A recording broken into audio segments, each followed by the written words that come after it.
All right, guys, thanks so much for joining us. We are live from New York City. I am coming to you from the courthouse outside of the Diddy trial. This afternoon, it was so emotionally tolling. Let me see the comments. Let me see. Go ahead and put where you are joining us from. All right, guys. Yeah, sorry about that. It took me a little second because I had to get adjusted. This morning, I had it set, but for some reason, I couldn't figure out how to get into it. We're here. We're here now. Let me say this. So again, I'm live from New York from the federal courthouse at the Diddy trial. Today's witness, well, this morning was Deontay. That's Cassie's BFF, male BFF. That was fine. I'm going to focus my recap on the witness Mia. Witness Mia was victim number 4 from the indictment. And she is testifying under an alias. So many people are like, oh, who's Mia? Is it MIA, the rap? No. Mia's an alias. And now that I've heard her testimony, honey, I see exactly why she chose to testify under an alias, and I would have did the same doggone thing. So there's been a lot of questions. I'm going to start with answering some of the questions I've seen about how is it that she's allowed to be anonymous. So what it is instead of it being Jane Doe, because there's actually one of the other victims is Jane Doe, she just picked the name Mia. It's rarely allowed that you can proceed under an alias. However, the few times it is allowed is where you are alleging the R word. And that was the allegations here in addition to other stuff. So specifically, it's my understanding that she may be working on a civil settlement. I'm not exactly sure about that. But for sure, in part, the judge allowed her to proceed with the alias because of the fact that she is alleging the R word. And most news media outlets, if someone is alleging that, they don't out a victim's name anyway. So that's fairly consistent with how things generally go. Oh, guys, hit that like and hit that subscribe button, please. We are... the goal for June is going to be 60,000. We hit 55,000 this week. I'm so excited. So where do I start? Mia. Now, first of all, Mia worked for him for a number of years. I think she started around 2009, worked for him a great number of years. And Mia was well liked by everyone. Cassie referenced Mia as one of her friends. The guy, Deontay, who is one of Cassie's other homeboys, he referenced Mia. Mia was well liked throughout the Diddy enterprises. It says the internet will figure out her real name. Well, I'm gonna tell you this, I'm not gonna help them. So in court, we were in fact allowed to see her. So I know exactly what she looks like. We saw her, we heard her, all of the things. Now, I don't know if it's defense or prosecution, but one of the sides tried to argue that feeds, like the video feeds, should not show her face, and that the audio shouldn't be available. And it was like, the judge was like, no, that doesn't make any sense. Like if people in a courtroom can see her, then everyone else should. The judge also instructed the jury to not make any assumptions based on the fact that he's allowing her to use an alias. And then the first thing the judge had her do after she was sworn in was provide her passport. So the jury all knows her real name. And Diddy has been known, what her real name is. So it's just because the public would drag this lady, harass this lady. I totally get it. And I think it was brilliant of the prosecution because the way this woman presented in there, she was so fragile. There is no way in hell that woman could have taken the stand with her real name and her real business being out there. Let me describe her first. So she's in her 40s, blonde, very attractive, very attractive. And this woman is petrified. Petrified. And I'll start by telling you this. He R-worded her multiple times. I'm going to call it grape. He graped her multiple times. It was not just one time. And so as a result, when she talked about it, she has so much shame. She's very meek. You can't be meek as Diddy's assistant for some years. Like, I know that she's a strong woman. Thank you so much for that super chat. Come on. Shaughnessy, been following you for a while now and love watching the ASAP trial with you. That was so much fun. Your channel's underrated. Love your legal breakdowns. Thank you so much.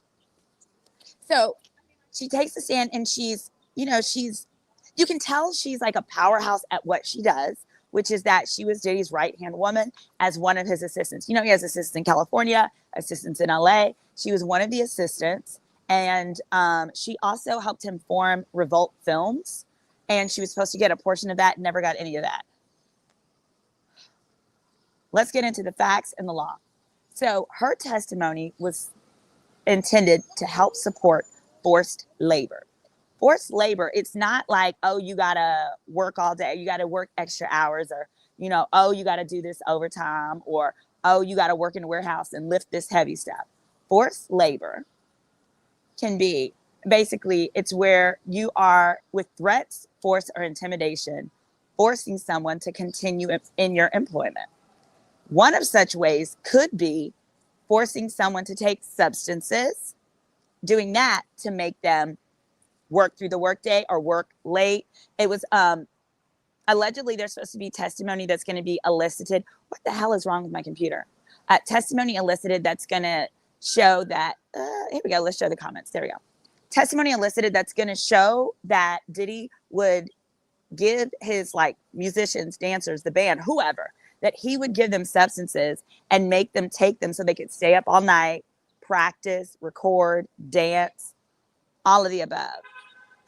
What? Hold on a second, guys. It's not letting me see the comments and I'm getting pissed because I want to interact with y'all. There you go. It's not letting me see the comments. It's okay. We'll keep going. If I don't see your comments, I apologize. That's really annoying on my little raggedy phone. It's fine. Oh, there they go. Maybe it's because they're on the screen. Oh, here we go. Wait. I think I see what I'm supposed to do. Sorry, guys. Gotta adjust my camera. I'm using this janky iPhone. See, this is ridiculous. How are you? Great. Thank you. All right. Hold on. I'm trying to make it bigger. We're just going to go with what we got. We're just going to go with what we got. Sorry, guys. I'm not going to be able to see that. Okay. So anyway, continuing.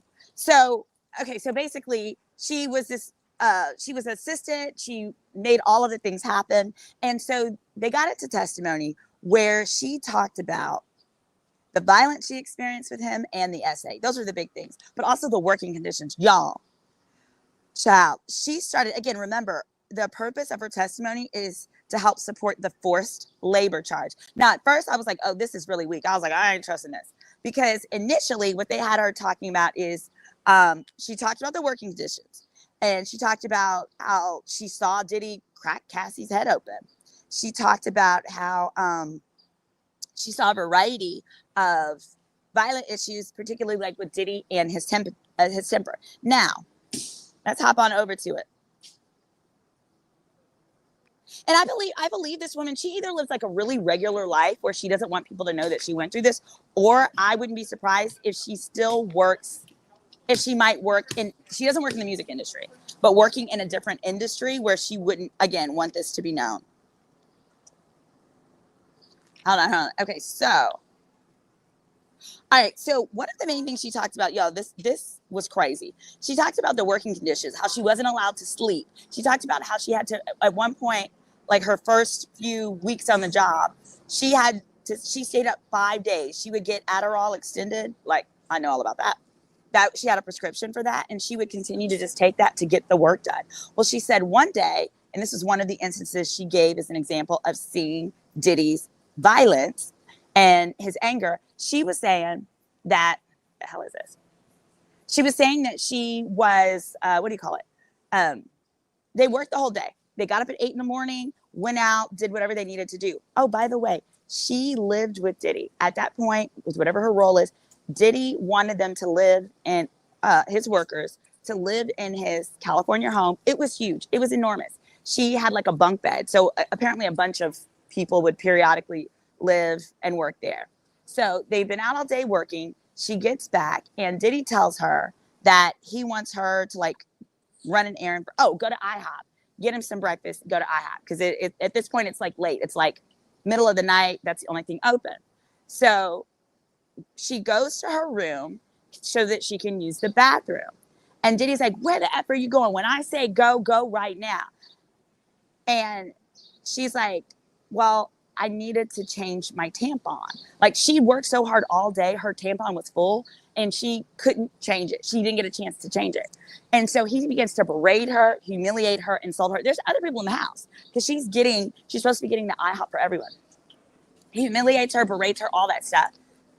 As this is happening, and she's like embarrassed, humiliated, as this is happening, her period blood starts dripping down her leg. It starts dripping. And so then he has the audacity to get mad. He gets mad, y'all. And then he takes this spaghetti, like a bowl of spaghetti, and he throws it at her. He throws it at her and gets livid with her because how dare she try to stop and change her bloody freaking tampon. Sorry, I was so disgusted by that. So then,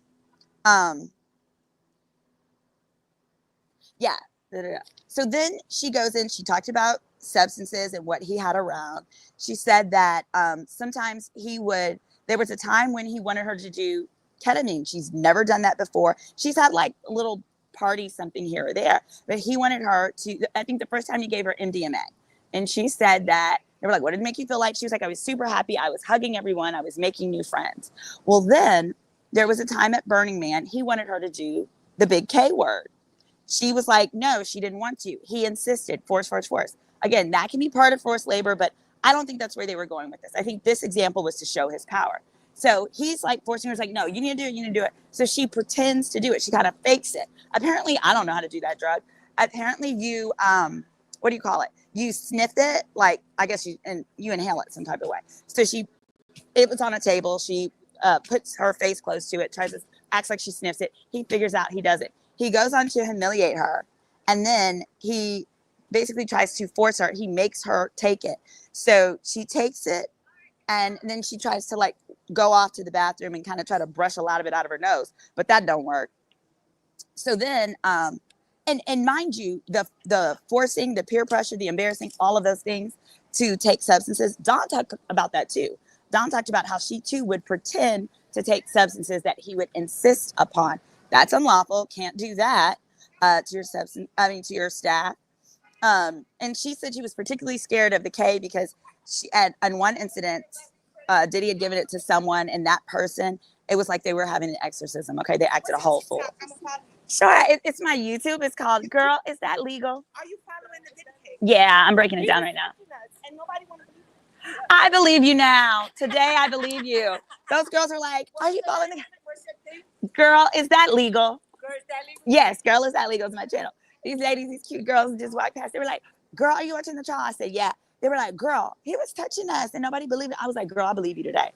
So, and as you hear these facts, you're going to start to see that there's common themes. Like witnesses who didn't get together and work on their testimony are saying very similar things. Dawn talked about being forced by him to take drugs, but that she would pretend to do it and hope that he didn't bother her. And so did Mia today. So then they asked her, well, how did he treat you? She said either like a BFF or worthless, like a worthless piece of crap. He'd humiliate her, cuss her, throw things at her. He threw some turkey at her. What is the thing with turkey? Because Cece had an issue with some turkey bacon. And then he threw turkey at her. He threw spaghetti at her. He threw some spaghetti at her. He liked throwing things. He's very, spaghetti and turkey is, there was a lot.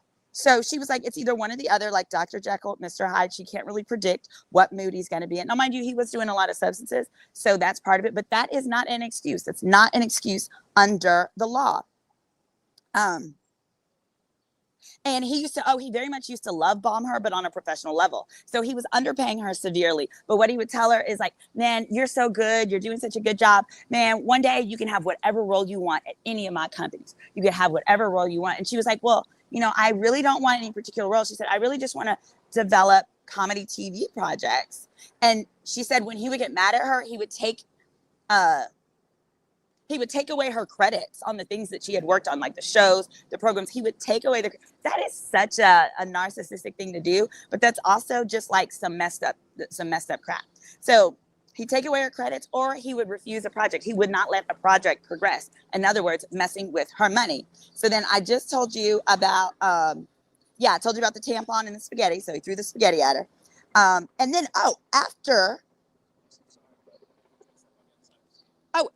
wait, I need to go this way, on this side? Okay, sure. Hold on, the cops are telling me I need to scoot over.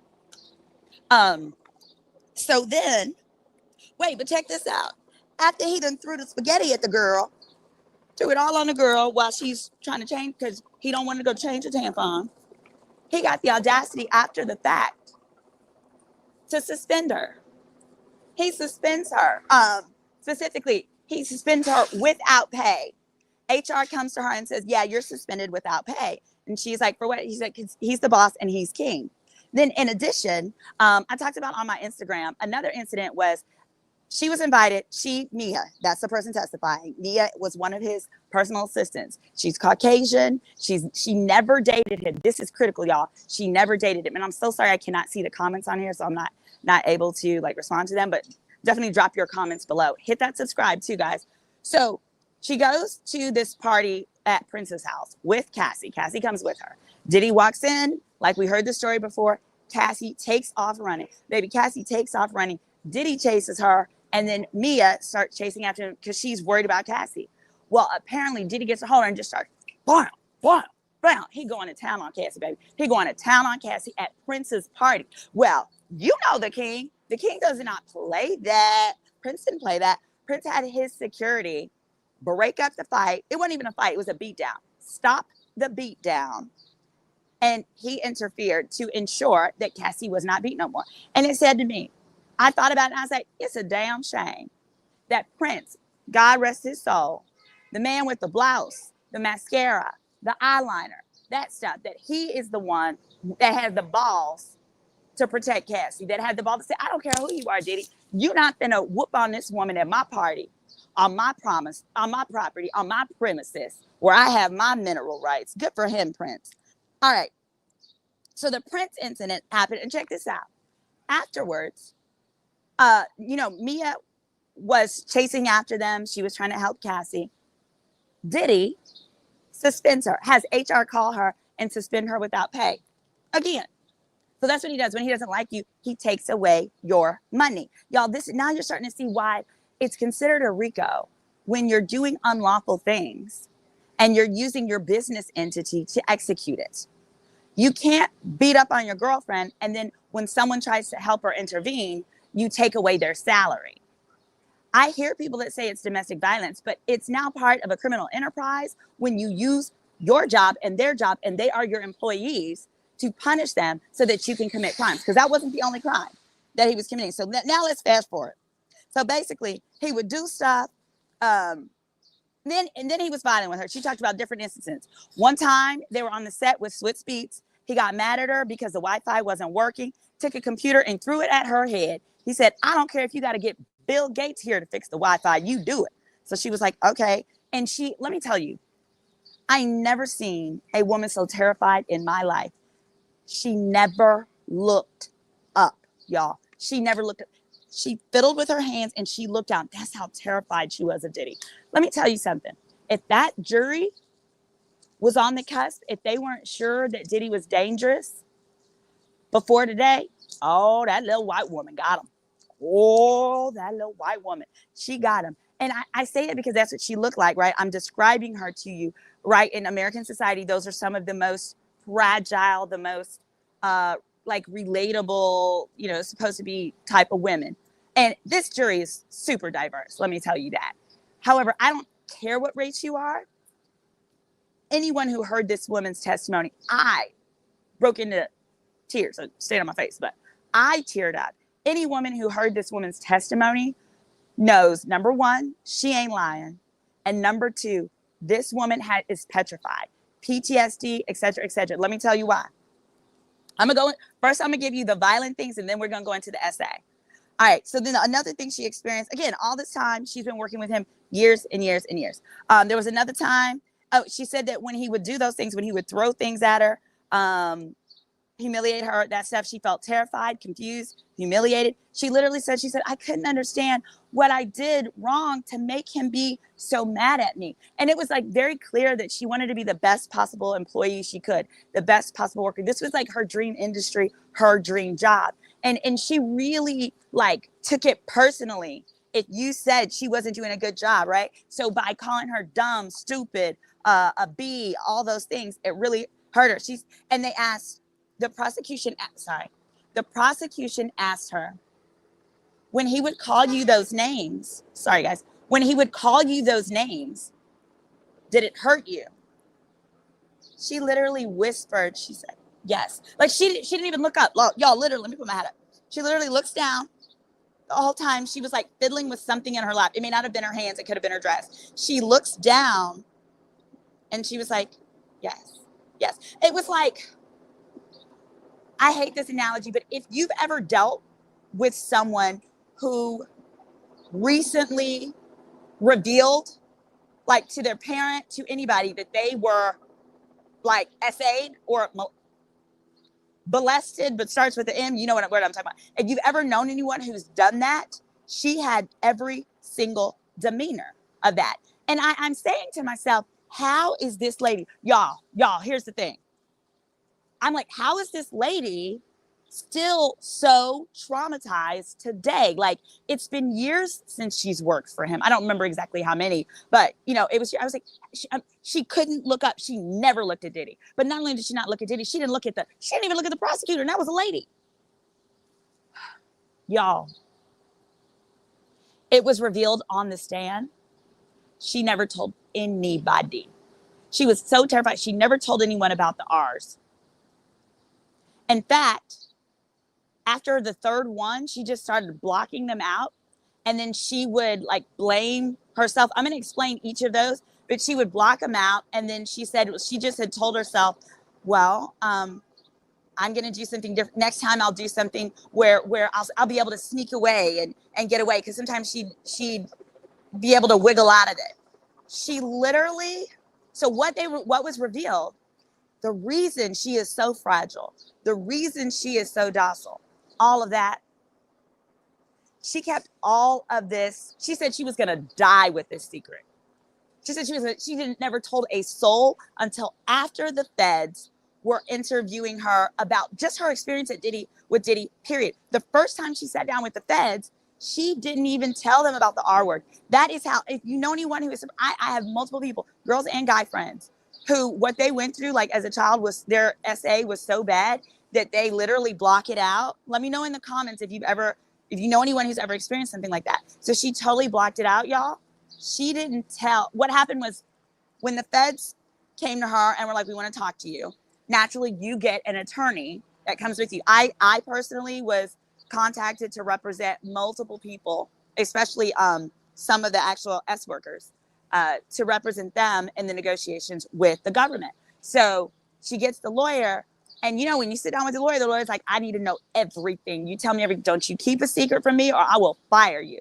And it was at that point she told that lawyer everything. The lawyer was like, we got some things to share with you. So let's go into the essays. There was another incident in Turks and Caicos. She was sleeping on a hammock. It was like deep sleep. He takes a bucket of water and he throws it on her and takes her phone. And then she jumped on his back to try to get it back because she was talking shit about him in the phone. And he threw her in the pool. That was fine. And then there was an incident at Revolt Studios where she had her phone and she was on the phone talking to another coworker, and the coworker was like, "What kind of mood is he in?"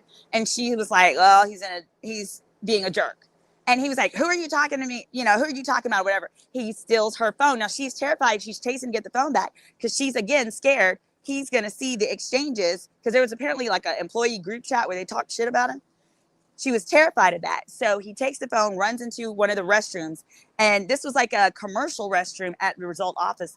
And as she reaches in to get the phone, he slams the door on her arm, and she's like, "Well, I thought it was an accident." And then he just continued to just slam it, slam it, slam it. She thought her arm was broken. It was severely bruised, but not broken. Then he had the audacity to take her phone, run out the bathroom, run down the street, hop in his car, and she had no phone. No phone. I think she had to send an email, like go back into the office and send an email and ask someone to give her a ride. It was very stupid. Okay, so then we took a break because she needed to gather herself. She was just telling those stories, y'all, and she was so frazzled. Just those stories. She never once looked up. It was the saddest thing. She never once looked up, and she would talk like this. They would maybe ask her, "So when was the first time that, you know, he got physical with you or he was violent towards you?" Well, and she would look down and fiddle. "Well, it was, I don't know, 2011, 2012. She'd close her eyes a lot. She like literally just wanted to take herself to another planet. It was very clear. Again, I'm recapping Mia, the witness. Mia was an amazing witness today. She worked for Diddy for years, and she is there to prove up forced labor. And the allegation was that he SA'd her multiple times. So the first time, she said, was at his 40th birthday at the Plaza Hotel.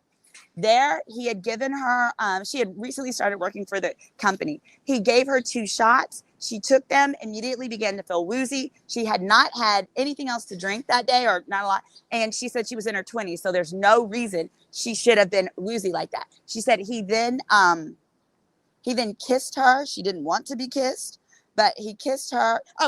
He told her to come in the kitchen.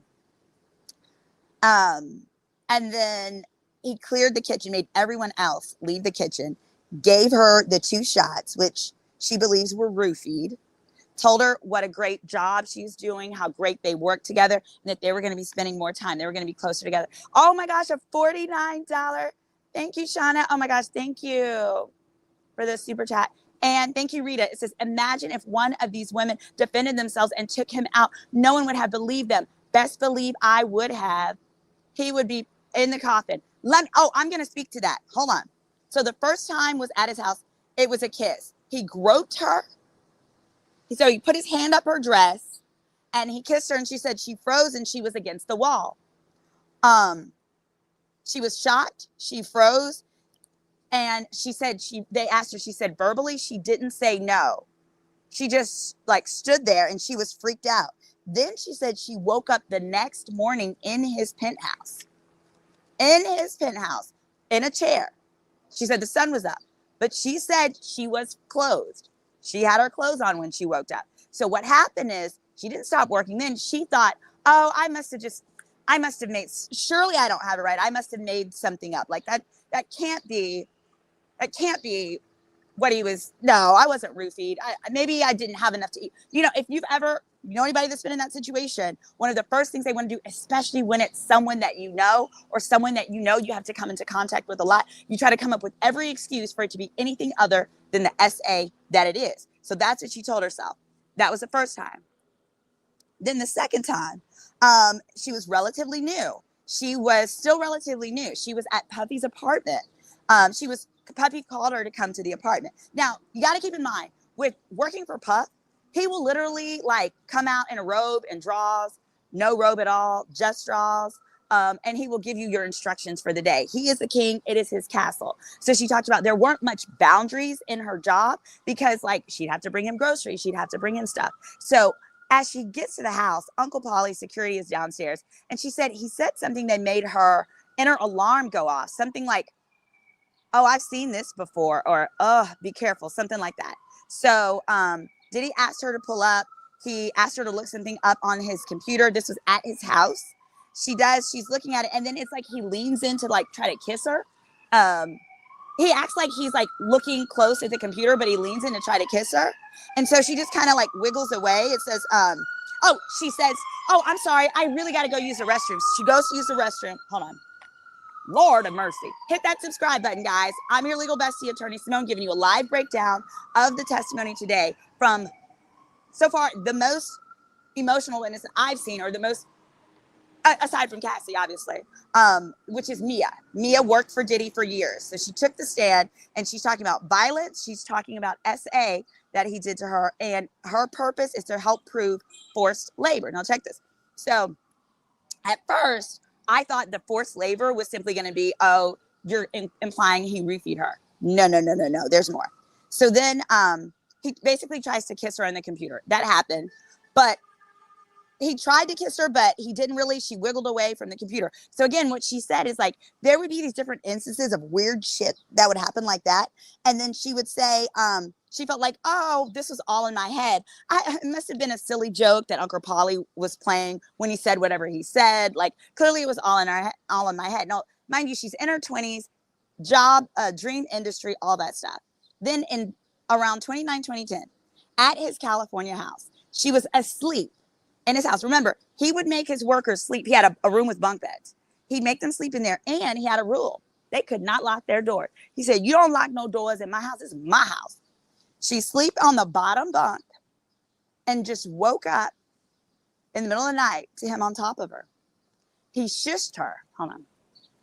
He had the audacity. He shushed her and told her shh with one hand, and took the other hand, undid himself, and R-worded her, raped her. Let me tell you the way she told it. It was like, it had to have taken like 3 minutes for her to get the most basic words. That's why I was like, how is she still so devastated when this was, again, she said that was like 0910. It's because she deaded it. She never told anybody until after the feds came asking her questions. She retained a lawyer. She told the lawyer everything. I hope they call an expert to the stand that is an expert in these kind of, they call it latent memories, to explain to the jury clinically how this is a thing. This is a real thing. So she's describing it, and she literally says, I wrote this down. She said she woke up to him on top of her, and she called it, she said he, and she said it very slowly, looking down, crying profusely. She said, he put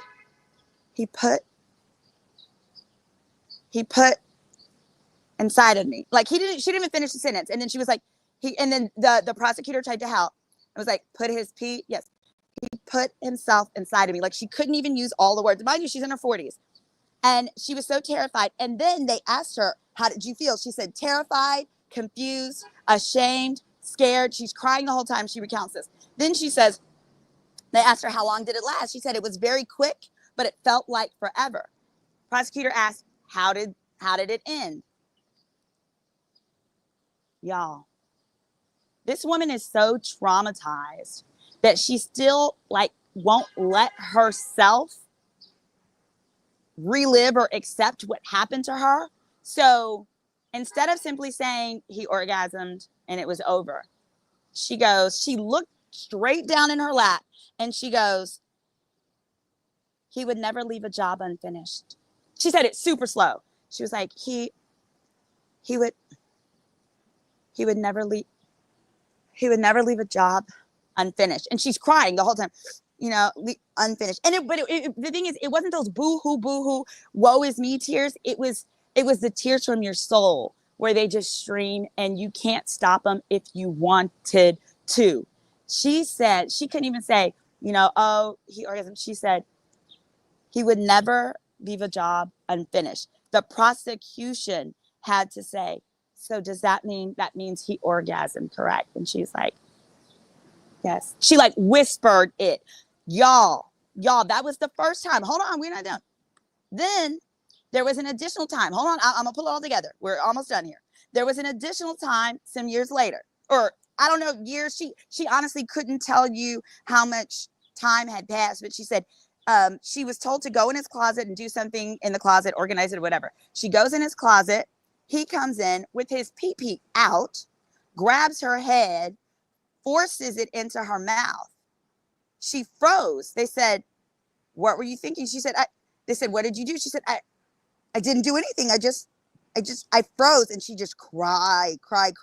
You could tell she felt like she does not deserved it, but she felt ashamed for not, I guess, doing more to stop it. But at the same time, she explains why she doesn't do more. She said, I felt like trash. I was scared. I was defeated. She said, I wrote here, they must call an expert. For her, they really need an expert to talk about, because I think that one expert that would be able to explain why she kept working for him despite all of this. Freezing is a trauma response. That's right. I think that one expert that could explain why, not only why are these latent memories, but why she kept working for him after all of this, that same expert would do great work, great for the other prosecution witnesses to explain how his level of power and coercion is what kept them in their jobs. He even, at one point, he took her phone. One of the incidents where he took her phone, he told her, now I got something on you. She's like, what do you mean? He was like, well, I went in your phone and I took all your nasty images, all your, SEX videos, all of that. He's like, I took them and I sent them to myself. So now I got something on you if you got something on me. And she was like, okay. And she just laughed because she doesn't have any of those in her phone. Now, okay, so here we go. So that was the second one. Then, all right, so that happened in the closet. The prosecution then said, were there others? The prosecution was very gentle. She said, were there others? She says, yes, but I don't recall them. She's like, she was like, I don't recall details about them. She said, instead, it was like, there's a feeling of like anxiety of that surrounds certain places that remind her of where the other ones. So it happened so frequently. Her coping mechanism was to pretend like it didn't happen, keep working, and then to strategize in her mind what she can do to wiggle it out of it or not be in that situation again. So the last one that she talked about was she was flying with him on a private jet and a bunch of other people. Her thing was, okay, we got a bunch of people. We're on a private jet. She's flying with him on a private jet. Everyone else was asleep. She got up. She needed to use the restroom. She goes to use the restroom. She thought he was asleep. He gets up, starts banging on the door. He wants to come in the bathroom and get him some. She was like, oh, no. She said, usually one of her strategies is she could turn the conversation to, oh, no, someone will see, someone will know, because he's all about his image, right? So she was like, oh, no, Pat. Or she would talk loud. She'd do things to get more attention from other people. Honey, it didn't work. Everyone else, I guess, stayed asleep. And so he came on in there and he took advantage of her. She then said, she was like, no. She said, she literally couldn't even finish the sentence. She said, she whispered, she was like, I tried to make noise. I tried to tell him, no, people will see. I said, no. But she was like, but. And then the prosecution was like, but it happened anyway. And she was like, it didn't work. It didn't work. Like, as in her efforts to prevent it from happening didn't work. Yo, wait. So then the rest of them, she was like, she doesn't really have memories of those details. She literally blocked it out. They asked her, they said, whenever these things would happen to you, she said, well, because she was cool with Cassie. She said, was Cassie ever around? He said, no. They said, were his other girlfriends ever around? She said, no. She said, no one else was ever around. She said, there was never a pattern. It was sporadic. She could never predict it. Every time she thought it would never happen again, and then it would happen again. Because she had kind of convinced herself, like, it's not going to happen again. Like, okay, I'm not going to be in this kind of edit. Or when this, that, or the third. And so then she would feel more ashamed. So then they asked her, they said, why didn't you, oh yeah. She talked about how in their environment, there were no boundaries. Like, she'd go to his house to do her job, and he would be sitting on the toilet talking to her. She was always in his home. So she never expected it. It's just like, he would just decide that was the day he wanted it. And, he threatened her multiple times. She said every time she convinced herself, though, that it would be the last, it wouldn't happen again, and that she would do something different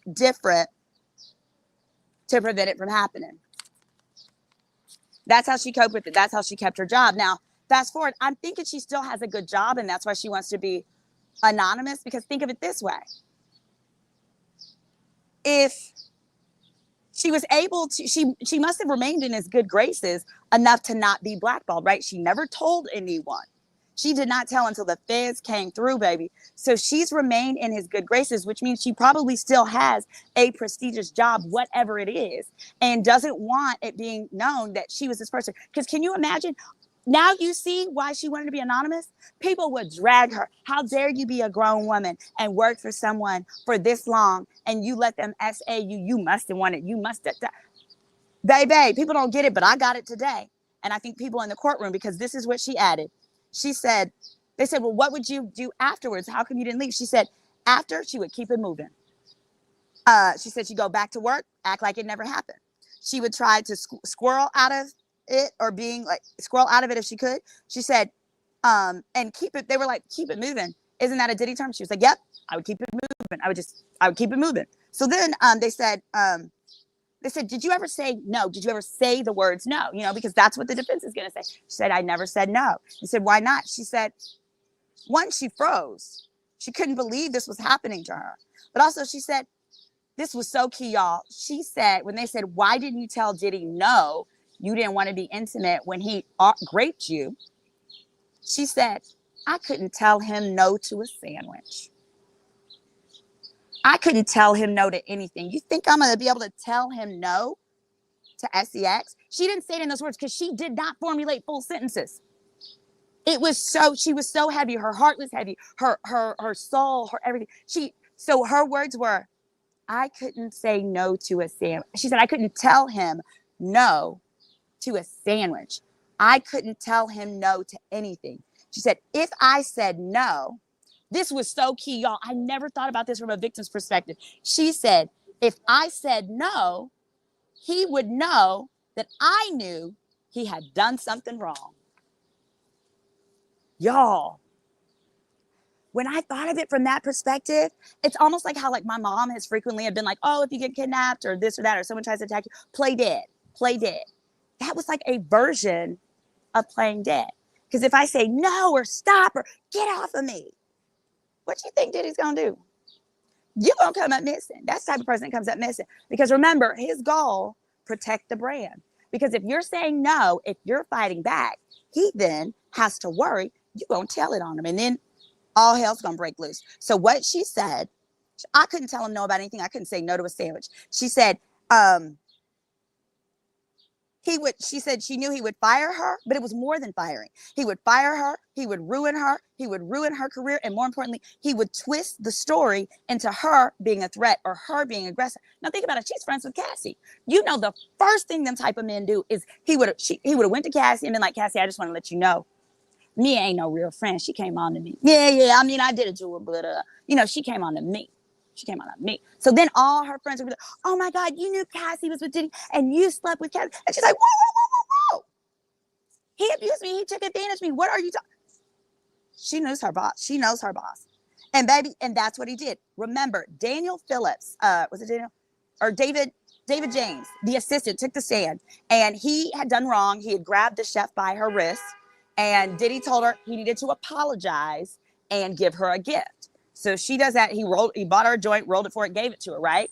And then Diddy gets upset with her, and Diddy tells him to go make a false police report claiming that she was the aggressor. What is that?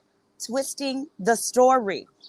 Twisting the story, coercion, twisting the story. So now we got various witnesses corroborating their story. They can't hear each other's testimony. David ain't got nothing to do. David wasn't even there. I don't think he was even there when Mia was there. But so she was like, he'll twist the story into her being a threat. She said she didn't want to lose everything she worked so hard for. Same thing Capricorn said. She said she would never work again in the industry. She'd have no career. She would be attacked. Hi, I'm doing my live. Okay, when I'm done. Oh, Attorney Simone, and my channel is called Girl, Is That Legal on YouTube. All right. Thank you for asking. All right, he said, y'all hit that subscribe. Hit that subscribe, please. Not just the like, the subscribe too. She said she would have been attacked, that she would never work again in the industry. She'd have no career. She'd be attacked, or he would physically hurt her. Of course, the defense, object, object, object. She was asked, well, how did you know that that could happen? The ruining her career, this, that, or the third. Y'all, this is when she said, how did you know it would happen? She was like, because he's Puff, because he's so powerful. Baby, the way I would have prepped my witness, I'd say, weren't you friends with Capricorn? What happened to Capricorn?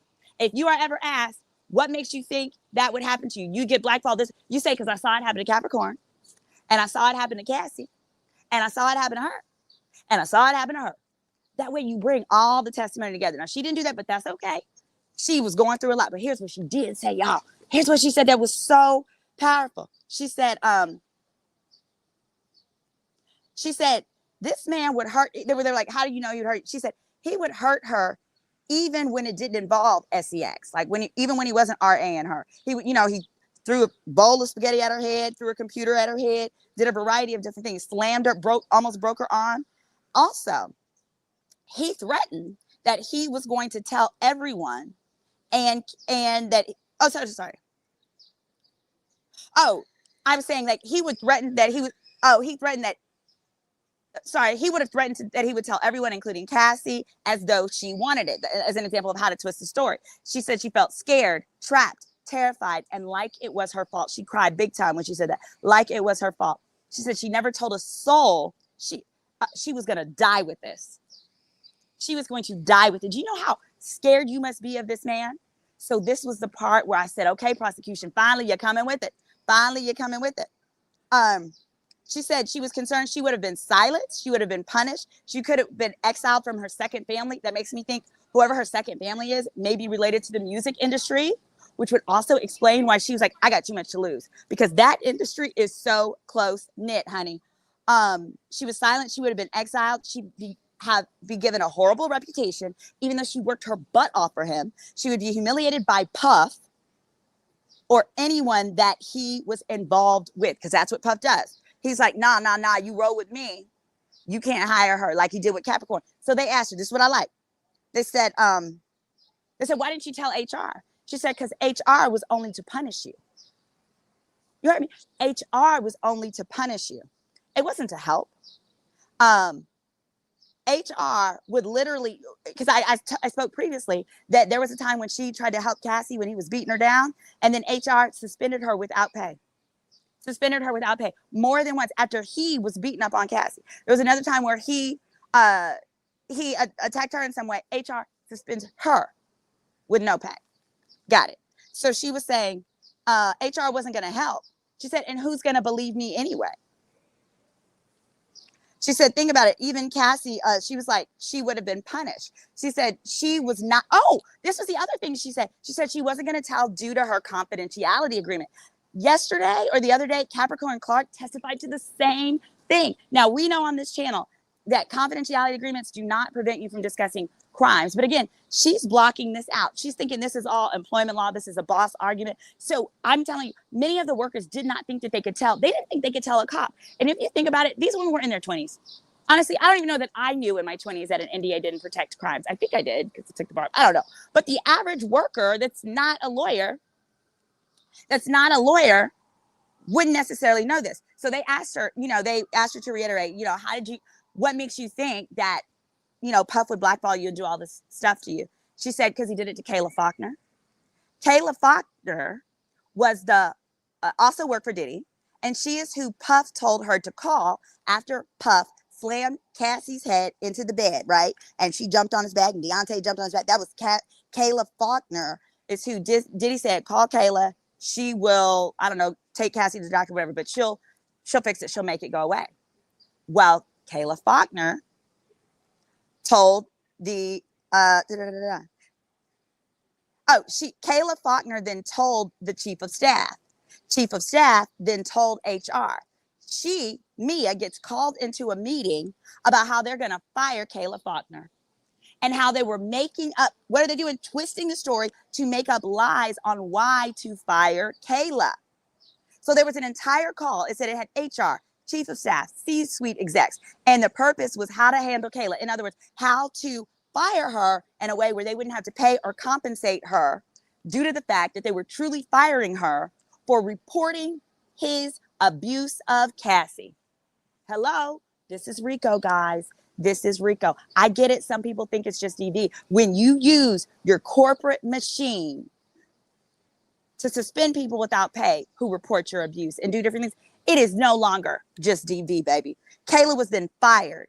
Puff said and then Puff went to me and said, if Kayla files a lawsuit, Mia, you're going to have to get on the stand and you're going to lie, which is tampering with witnesses. He said, you're going to need to tell the story. There was a real incident where Kayla was drinking in the office and forgot to pay a certain bill she was supposed to pay. So Mia told her, hey, you need to pay this bill. And through the wallet, like through Puff's wallet, or like, here, you need to pay the bill. And Kayla got mad, threw the wallet at her. No. I don't think she initially threw the wallet at her, but Kayla threw it at Mia and then got in a fight with Mia and punched Mia in her face, right? Punched Mia in her face. Mind you, did Puff punish Mia after she punched Mia in the face?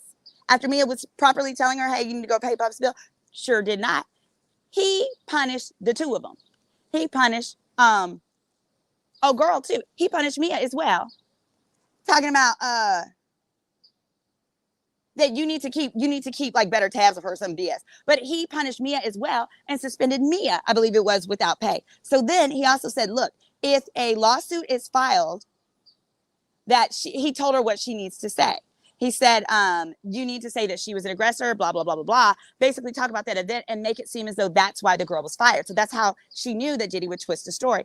Then she said, they asked her, why didn't you tell the police? She said, police. She said, I didn't even think that was an option. They said, why not? She said, well, one of the things that she said, I didn't think you could call the cops when there's no one there to see what happened. And she said, and I was planning to take this to my grave. That was so powerful to me when she said, I didn't think you could call the cops if there's no one else there to see. What she's saying is no one's going to believe my word over him. I can't tell you how many times I have clients who have cases about something and they're like, well, I don't really have any evidence of that. I'm like, you let me decide. I'm the lawyer. I'll tell you what evidence is, or I will help you. We'll figure out, you may not have a signed letter, but maybe you have a text message or an email that says such and such. Like, don't ever say, I'm not calling the police because no one else saw it. Like, there's no one to corroborate. But I do understand her saying, I'm not calling. So then she elaborated, baby. She said, I didn't think it was an option. She said also, she had experienced multiple run-ins with the police with Diddy where he used his power. She said he was too powerful. I knew if I went to the cops, she said, I didn't think they were going to believe me. She didn't say those words, y'all, because when I tell you she didn't give a full sentence, it was like so hard. She was so petrified. What she did, she gave this example. She said there was an incident. Puff was like, hurry up, come over here, hurry up, or you're going to be in big trouble. She's speeding to get there. Her license had expired. She gets pulled over by a cop. And usually your car can get towed. It's like a whole big old deal because you're driving without a license. She was like, please let me go. My boss is Puff Daddy. He's going to be so upset with me. I'm already late. And the cop was a female, didn't believe her and was like, that ain't really it. So she calls Puff. All of a sudden, the cop no longer wants to give her a ticket or arrest her. The cop starts fangirling and lets her go on her merry way. Then there was another incident with Puff and security. They were pulled over for speeding really bad. The cops pulled up, super California cops. Y'all know how they are, black men in Escalade, pulled up and they were super aggressive. They were hella aggressive. Then when the window came down and they saw that it was Puff, oh, baby, they started fanning out. So she's like, oh, hell.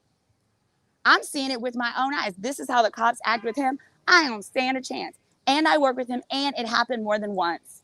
No one's going to believe me. So then she says, it was about a year ago or a year and a half before she told anyone about this. No, it was about a year and a half ago until she told anyone about the assaults. And she only first mentioned it to her lawyer after the feds interviewed her. She said it's the most shameful thing of her life. She said she wanted to take it to her grave. She only told after she got the lawyer. The lawyer was because the feds, the criminal ones, were trying to talk to her. So absolutely, you don't talk to the feds without a lawyer. So the defense is absolutely going to try to make it be like, oh, you got a lawyer because you wanted to have a settlement and you're really here for the money. Leave it alone. But this is what this is what she said that just, it got me. Now I'm getting sick of the defense and these goddamn objections some of the time. So They asked her, why are you telling now? She said, because I have to. I have to tell the truth, the whole truth, and nothing but the truth, right? You know, you swear to perjury. She said, I have to. I have to tell the truth, the whole truth, and nothing but the truth. And then she goes, and I have a moral obligation. And she starts crying, and so do I. I'm like, shh. She says this to y'all. I can't see my super chat, so forgive me if there are more. I'm so grateful. But the last person that gave me one, I want to tell you. You mentioned this. Her final comment. She said the second reason she's testifying. She said, I have a moral obligation. When you stay silent, these things. When you stay silent, these things can happen to other people. If you talk about it, in other words, if you talk about it, then maybe there'll be fewer victims. The defense had, and the defense was like, objection. And the judge was like, overrule. So then the prosecutor says, why are you testifying? And there's objection, asked and answered. Fuck. I was like, I want to say fuck you. Because yesterday, attorney Xavier asked Nash the same questions, 50-11 ways. Are you a stylist? What do you style?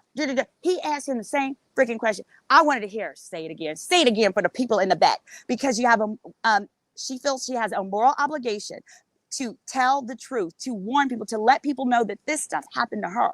Because she thought she was the only one. She thought that she was the only one. That happens to so many victims. That's how those men stay in power. They scare you into silence. That's why it's coercion. That's why it's fraud. That's why it's duress. That's why it's threats.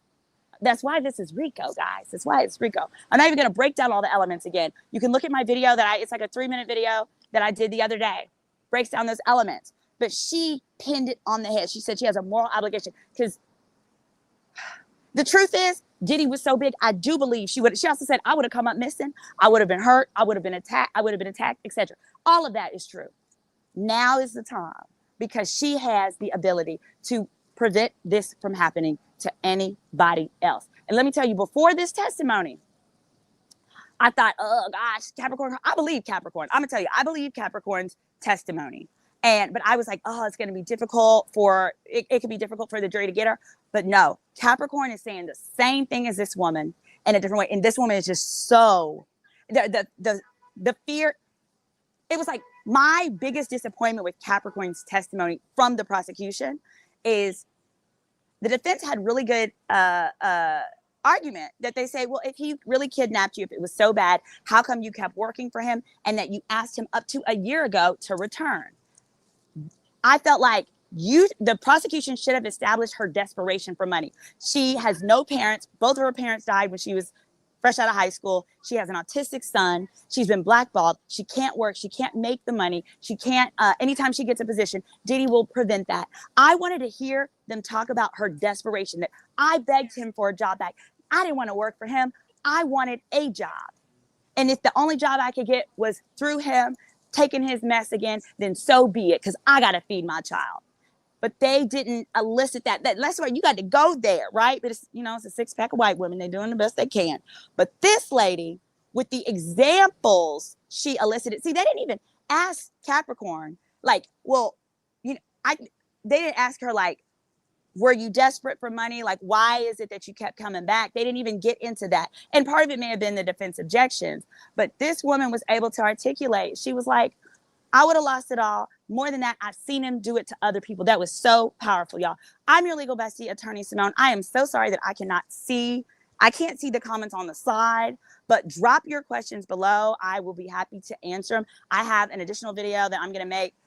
I need a drink after I cool off, letting you know a little bit more about who else will be testifying and won't be testifying. But I really enjoyed this. I'm your legal bestie, Attorney Simone. I'm a real lawyer. I practice personal injury law nationally. If you're ever injured, you can always contact me at simoneredwine.com. You can do a free consultation if it's a serious injury or accident, and we go from there. Legal bestie, make sure you subscribe. Bye, guys. Y'all, I'll be back tomorrow. This is a lot. Tomorrow is going to be the cross-examination. And it's cross-examination by Brian Steele. He's probably going to be the best person to do it. And I can tell you, he's going to be really gentle. He's going to talk to her very calmly. He's going to give her breaks. but he's going to really hammer in the fact she told nobody till after she got a lawyer. They are going to make her seem like the biggest gold digger.